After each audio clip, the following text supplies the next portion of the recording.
Yesus menggambarkan ini, bukan mau bilang begini, si kaya ini masuk ke alam maut, menderita karena kekayaannya. Bukan. Bukan karena dia kaya. Bukan.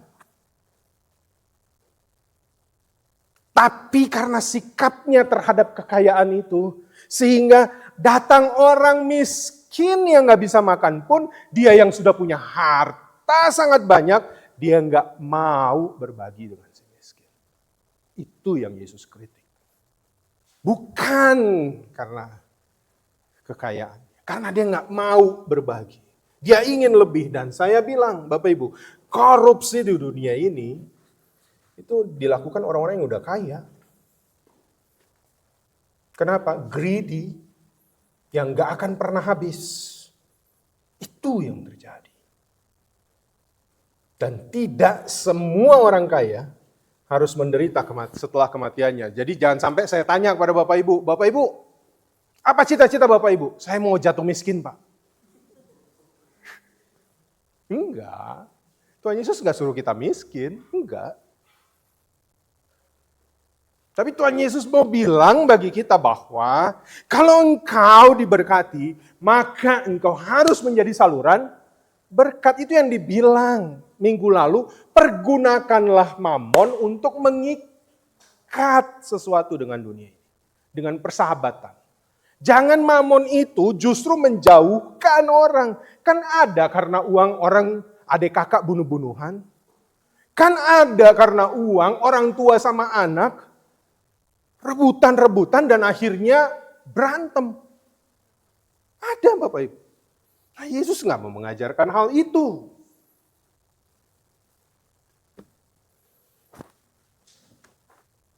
Jadi bukan berarti Tuhan Yesus bilang orang kaya nanti menderita, enggak. Tapi tidak semua orang kaya juga harus menderita setelah kematiannya. Tokoh yang disebut Yesus, Abraham, dia kaya.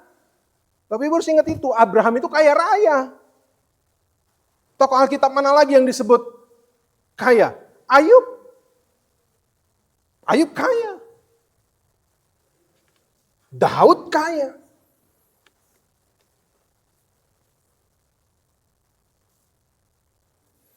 Dan juga sebaliknya.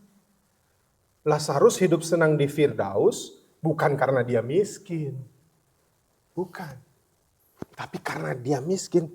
Yang bikin dia menerima itu Firdaus adalah karena hidupnya benar-benar bergantung dan setia kepada Tuhan.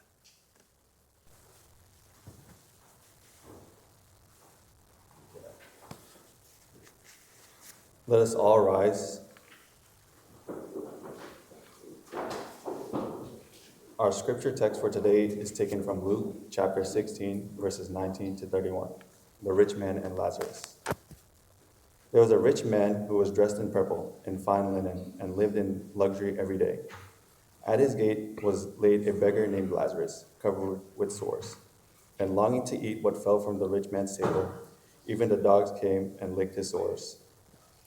The time came when the beggar died, and the angels carried him to Abraham's side. The rich man also died and was buried. In Hades, where he was in torment, he looked up and saw Abraham far away, with Lazarus by his side. So he called to him, Father Abraham, have pity on me, and send Lazarus to dip the tip of his finger in water and cool my tongue, because I am in agony in this fire. But Abraham replied, Son, remember that in your lifetime you received your good things, while Lazarus received bad things. But now he is comforted here, and you are in agony. And besides all this, between us and a great chasm has been set in place, so that those who want to go from here to you cannot, nor can anyone cross over from there to us. He answered, Then I beg you, Father, send Lazarus to my family, for I have 5 brothers. Let him warn them, so that they will not also come to this place of torment. Abraham replied, They have Moses and prophets. Let them listen to them. No, Father Abraham, he said, but if someone from the dead goes to them, they will repent. He said to him, If they do not listen to Moses and the prophets, they will not be convinced, even if somebody rises from the dead. This is our reading from the Word of God. Blessed are those who hold on to his precepts and seek him with all their hearts, who desist evil deeds and continue to walk in his ways. Hallelujah.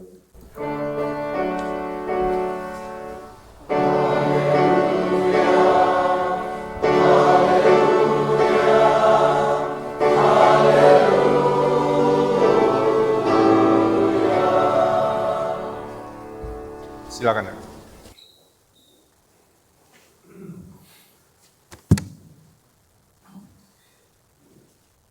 Bapak Ibu dan saudara-saudara yang dikasihi Tuhan, Shalom.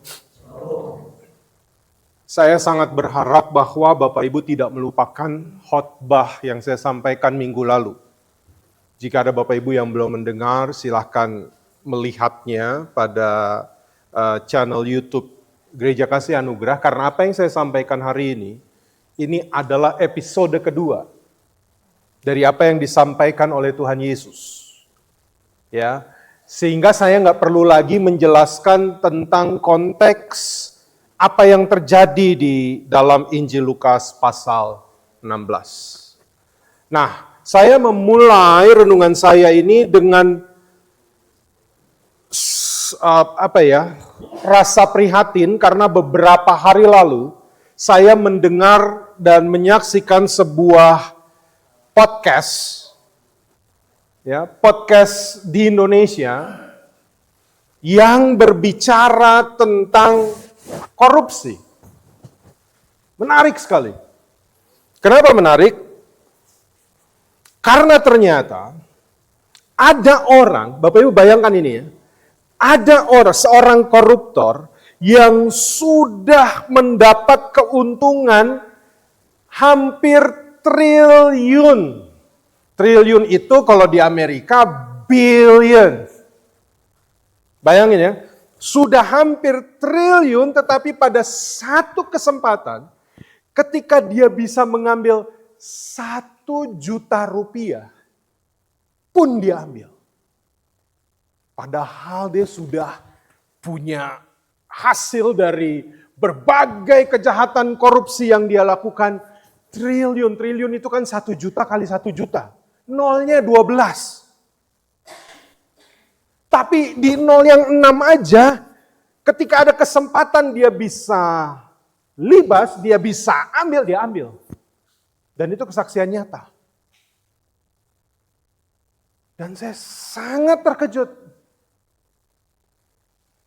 Dan dalam podcast itu bilang, seorang koruptor tidak akan pernah puas. Sekecil apapun kesempatan yang dia dapat tidak akan pernah dilewatkan. Wow. Bapak Ibu ingat, itulah mamon yang mengikat manusia. Dan orang-orang yang sudah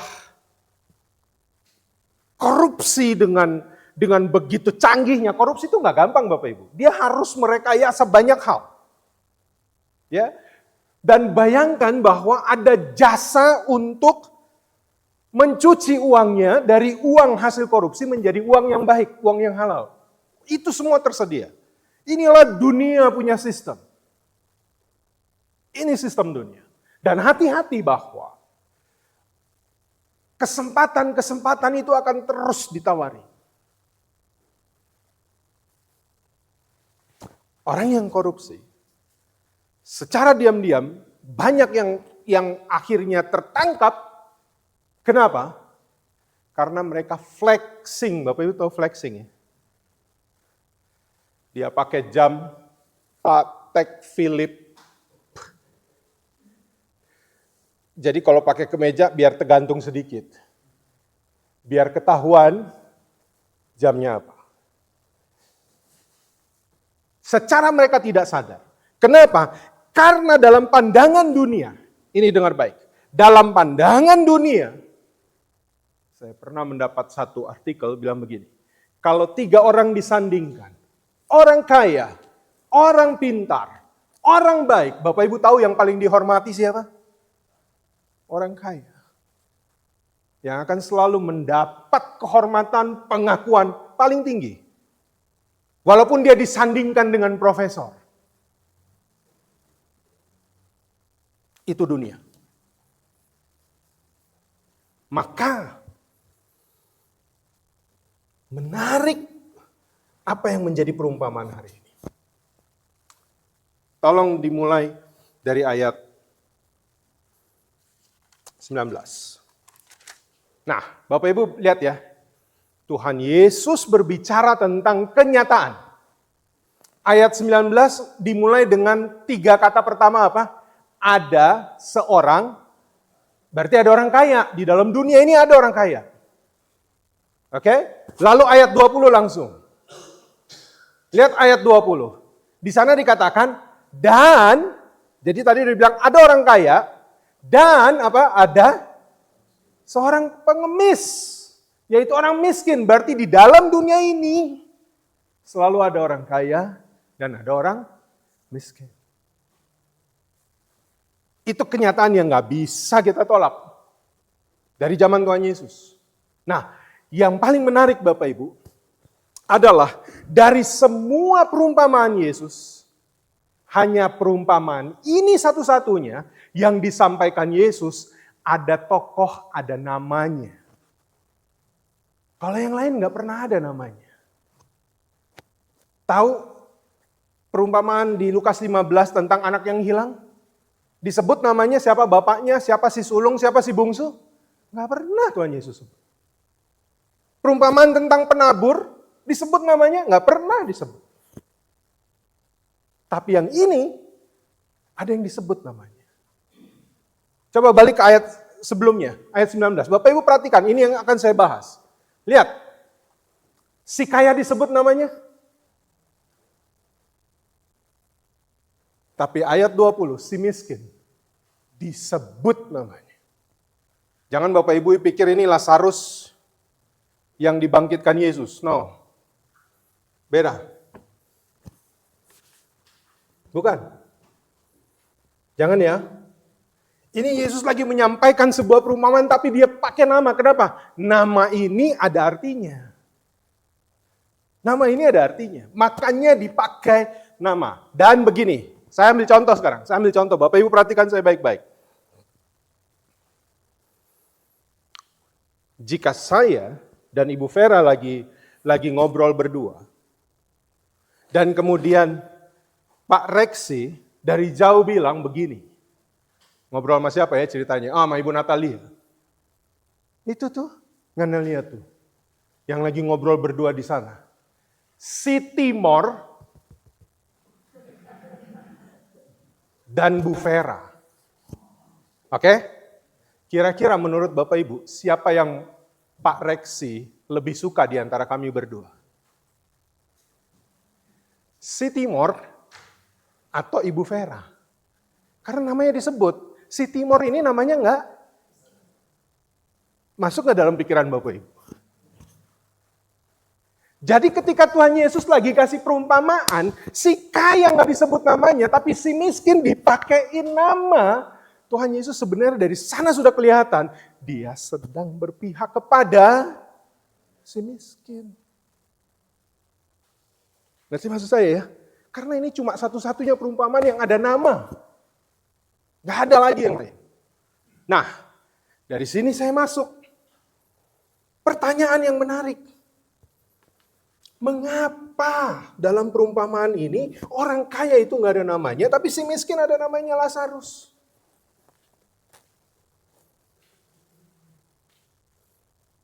Ada paling tidak saya mau sampaikan di sini ada 3 hal. Yang pertama, apa yang Tuhan Yesus maksudkan di sini? Tuhan Yesus sedang membalikan, saya selalu ngomong ini, Tuhan Yesus sedang membalikkan ekspektasi para pendengar. Karena dalam budaya dan pemikiran orang Yahudi pada zaman Yesus, ini minggu lalu sedikit saya sudah sampaikan. Kemakmuran itu seringkali dianggap sebagai tanda berkat dan perkenanan Tuhan. Jadi semua orang ingin kaya supaya dibilang orang walaupun caranya salah.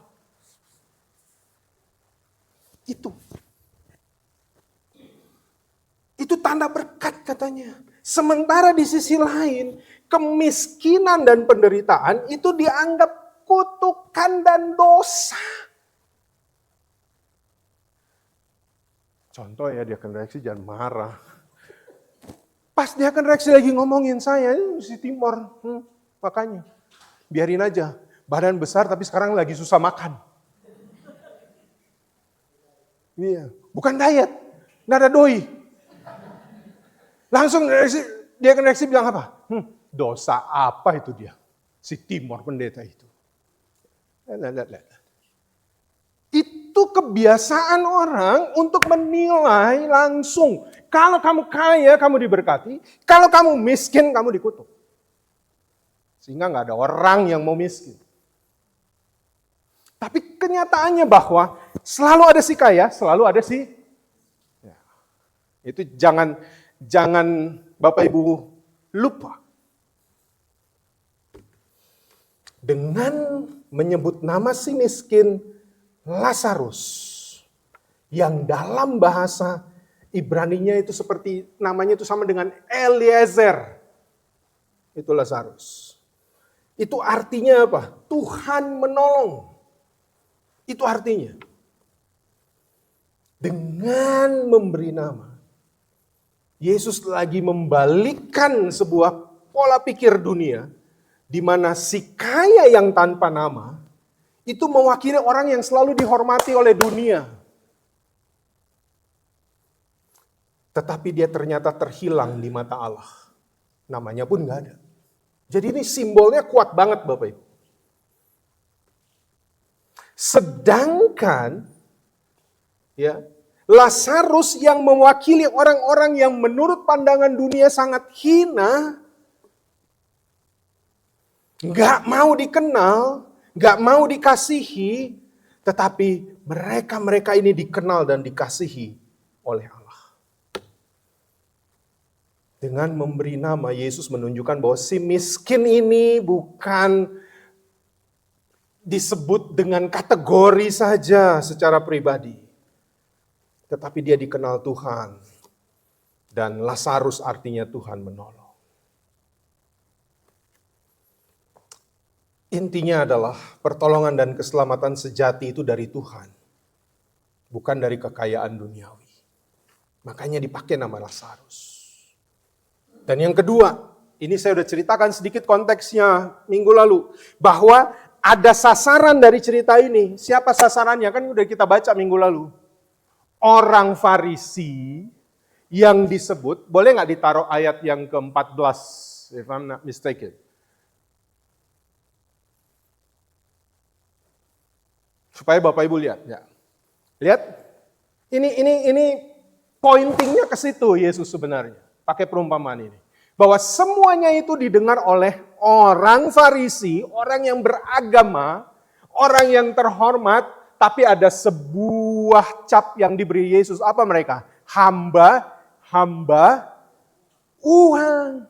Ini alamatnya. Hamba uang.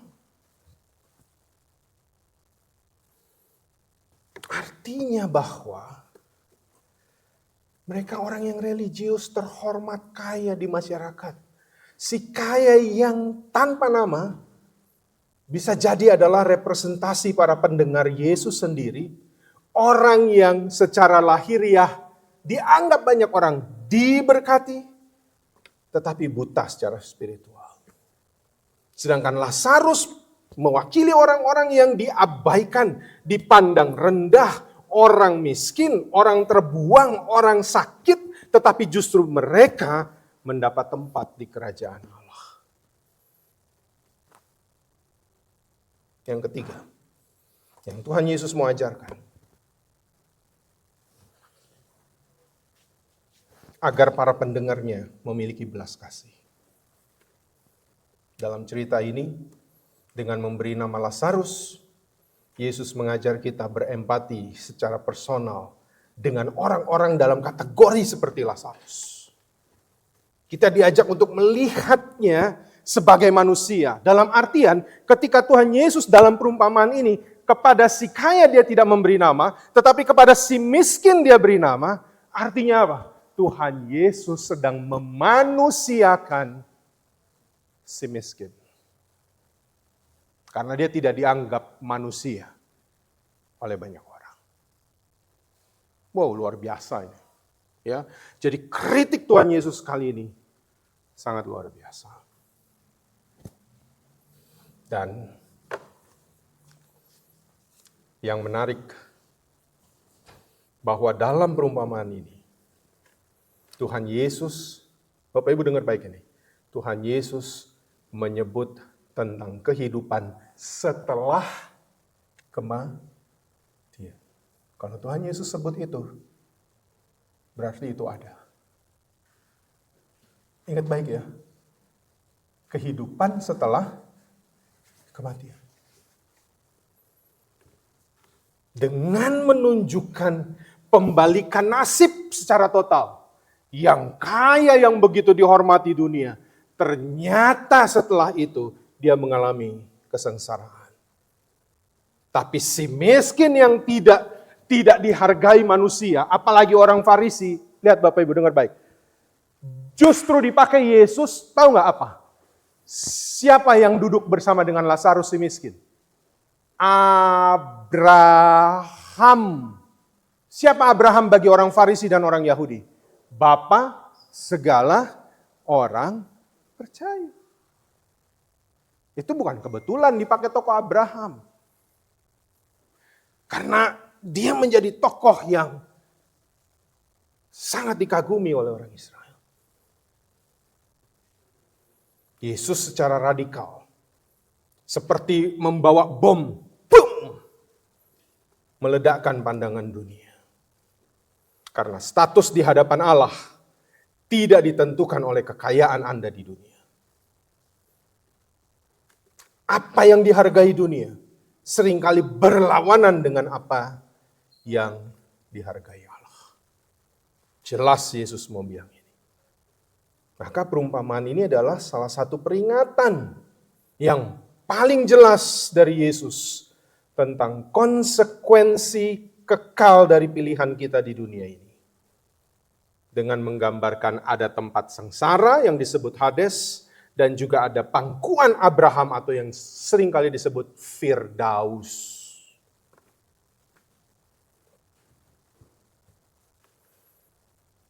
Dan kisah orang kaya dan Lazarus mengajarkan kita. Orang kaya itu menderita sengsara di alam maut. Jangan sampai salah ya Bapak Ibu tanggap. Ini saya ngomong pelan-pelan dan Bapak Ibu dengar baik-baik. Yesus menggambarkan ini bukan mau bilang begini. Si kaya ini masuk ke alam maut menderita karena kekayaannya. Bukan. Bukan karena dia kaya. Bukan. Tapi karena sikapnya terhadap kekayaan itu, sehingga datang orang miskin yang gak bisa makan pun, dia yang sudah punya harta sangat banyak, dia gak mau berbagi dengan si miskin.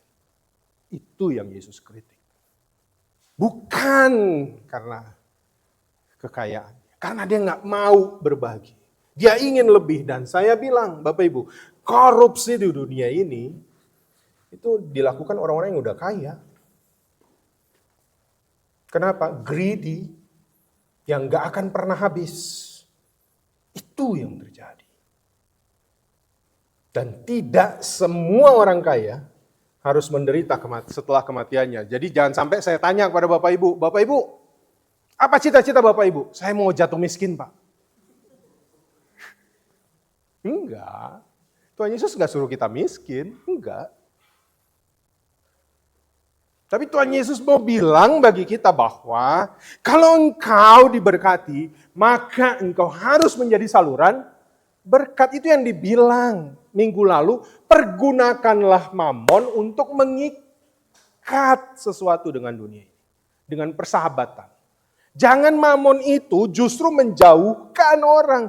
Kan ada karena uang orang adik kakak bunuh-bunuhan. Kan ada karena uang orang tua sama anak rebutan-rebutan dan akhirnya berantem. Ada Bapak Ibu. Nah, Yesus nggak mau mengajarkan hal itu.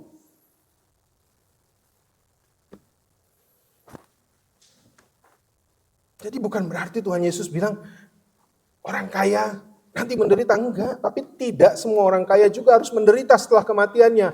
Tokoh yang disebut Yesus, Abraham, dia kaya. Bapak Ibu harus ingat itu, Abraham itu kaya raya.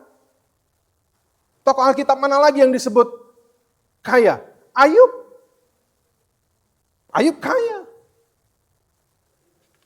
Daud kaya.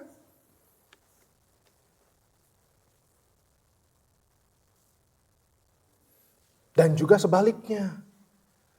Lazarus hidup senang di Firdaus bukan karena dia miskin. Bukan. Tapi karena dia miskin, yang bikin dia menerima itu Firdaus adalah karena hidupnya benar-benar bergantung dan setia kepada Tuhan. Karena banyak juga orang miskin yang menderita di alam maut. Udah miskin, jahat lagi. Iya.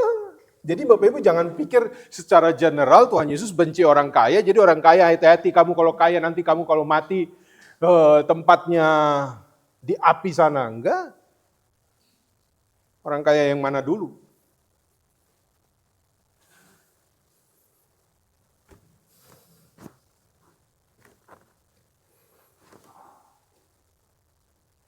Sebelum saya lanjut, saya mau tanya istri saya tapi agak-agak takut nih. Gini,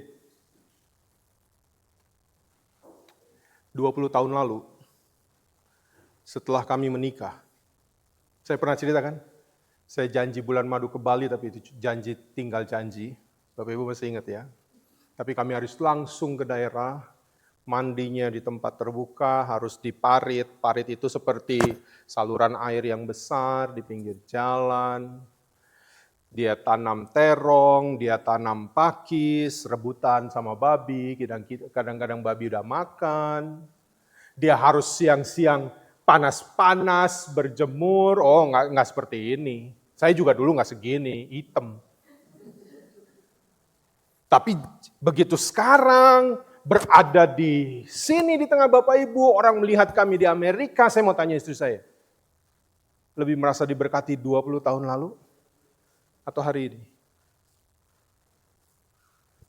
Ayo.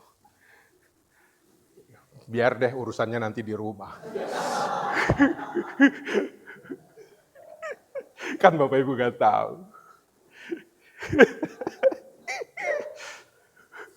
Jawab aja jujur-jujur. Merasa lebih diberkati 20 tahun lalu, apa hari ini? Artinya sama. Gak bisa kita nilai, kita diberkati hanya karena keadaan yang sedang kita hadapi. Ngerti maksudnya? Dulu kami diberkati. Tahu Bapak Ibu, kami sangat diberkati dengan apa? Kami bisa buka gereja. Dan orang-orang Madura, orang-orang Dayak yang gak bisa baca, belum bisa tulis, udah kelas 5 SD. Kami ajar. Dan kami bisa mengajar yang SMP sedikit demi sedikit bahasa Inggris yang kami tahu. Kami sangat diberkati bukan karena apa yang kami punya, tapi kami sangat diberkati karena kami bisa menjadi saluran berkat untuk orang lain. Jadi Bapak Ibu jangan menilai bahwa kita diberkati Tuhan karena apa yang kita miliki. Bukan itu panggilan Tuhan buat kita. Panggilan Tuhan buat kita, dimanapun kamu berada, apapun pekerjaanmu, banyak atau sedikit hartamu, kamu selalu bisa menjadi saluran berkat bagi orang. Dan itulah kategori orang yang diberkati. Bukan soal banyak dan sedikitnya, tapi soal apa yang dia bisa buat kepada orang lain. Sekarang juga diberkati kan? Aman. Ini nggak ada skenario Bapak Ibu. Jangan pikir nanti kita kong kali kong kayak main sandiwara. No. Dia nggak tahu. Tapi saya sambil berdoa, Roh Kudus tolong.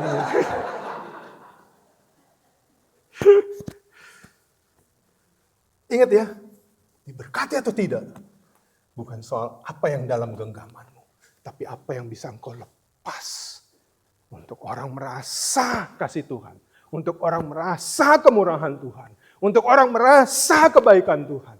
Di situ engkau diberkati. Di dunia engkau pasti akan dihormati. Bapa di sorga pun geleng-geleng kepala. Sungguh manis engkau anakku. Engkau diberkati.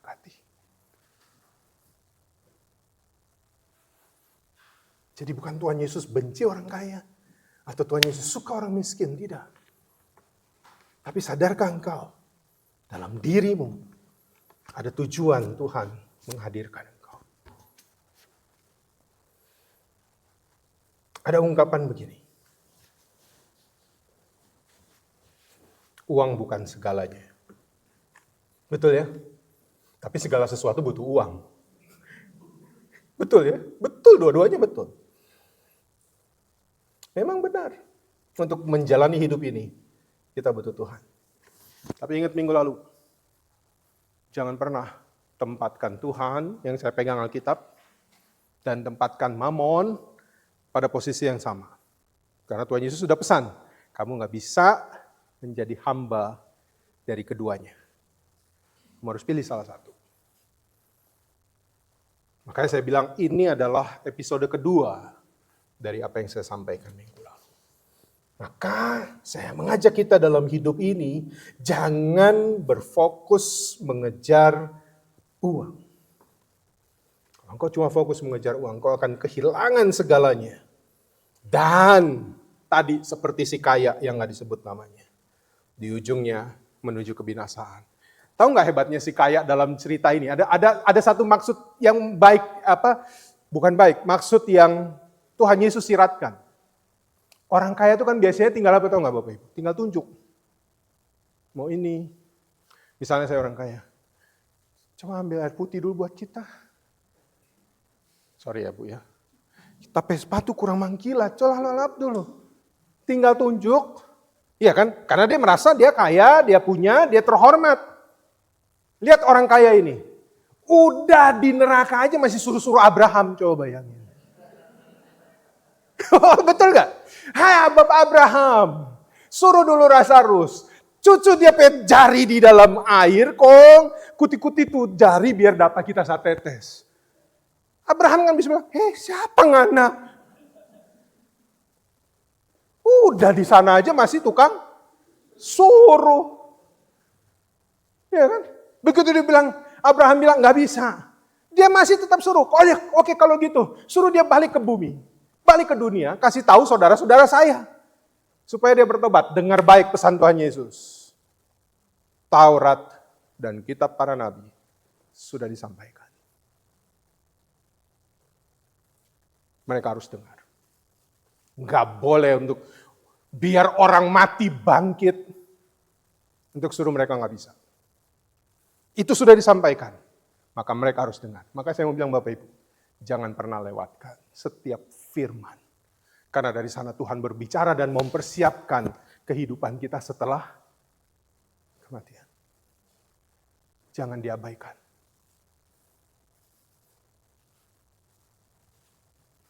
Jangan nanti udah sampai sana, kita masih suruh-suruh Bapak Abraham. No. Terakhir.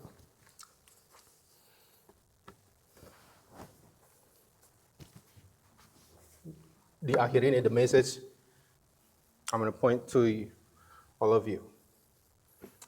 The youth. Because I want to tell it in English. Okay? Make it a habit to love and respect people without knowing their qualifications, their title, and their position.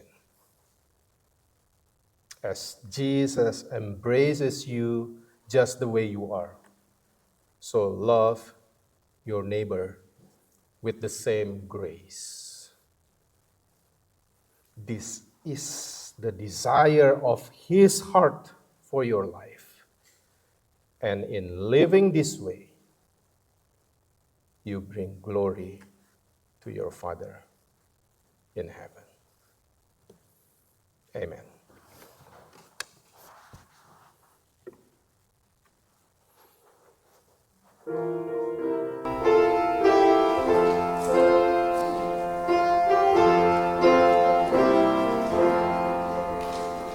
Siapa yang berpegang pada sabda Tuhan dan setia mematuhinya,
affirm our faith as we declare the Apostles' Creed together. I I believe in God, the Father Almighty, creator of everything. I believe in Jesus Christ, His only Son, our Lord, who was conceived by the Holy Spirit, born of the Virgin Mary, suffered under Pontius Pilate, was crucified, died, and was buried. He descended to the dead. On the third day he rose again. He ascended into heaven. He is at the right hand of the Father, and he will come to judge the living and the dead. I believe in the Holy Spirit, the Holy Catholic Church, communion of saints, forgiveness of sins, the resurrection of the body, and the life everlasting. Amen. Silakan dulu.